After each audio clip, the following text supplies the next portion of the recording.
Our presentation will focus on language and discrimination. My name is Anthony Apantenco Melendez. And my name is Kevin Ochoa.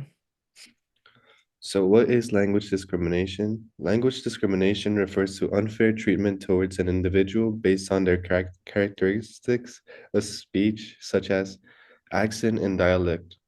Some examples of this might include dialect bias, which is prejudice against a particular language that differs in vocabulary, grammar, and pronunciation.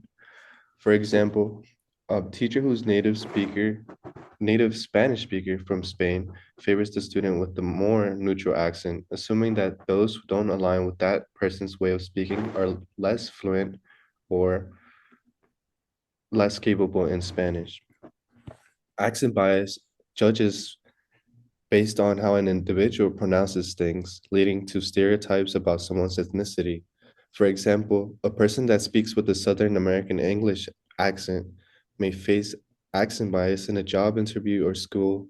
The other person who might speak a more neutral American English accent might wrongly associate the accent with a lack of professionalism or intelligence because that is not how they are used to speaking.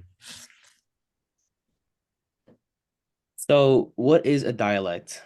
In our course for 201, dialect can be defined as varieties of a language mutually intelligible with one another and yet still different from another through systemic or recognizable ways.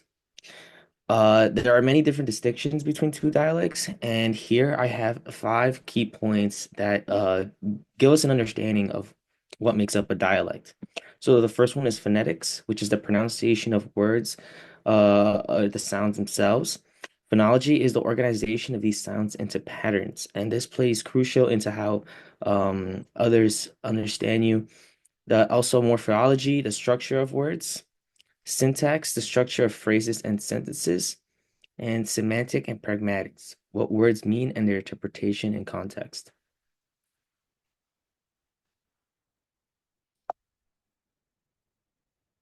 What is an accent?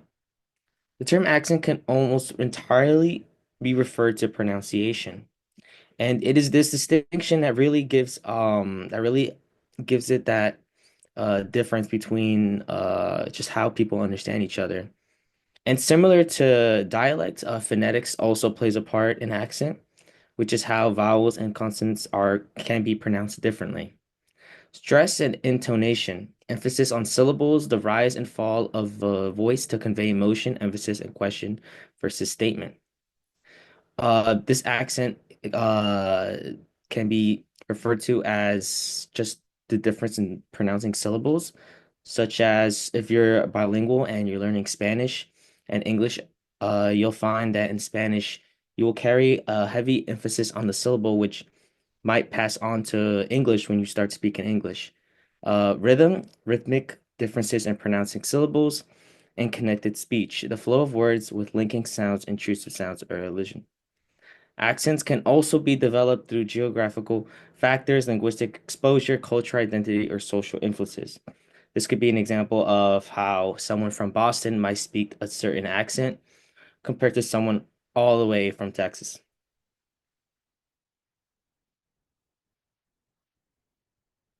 So why does it matter?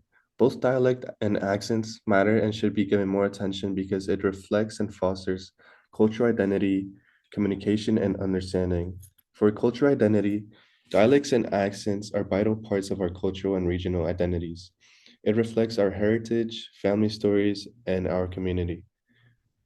For communication and understanding dialects and accent improves our ability to connect across cultures.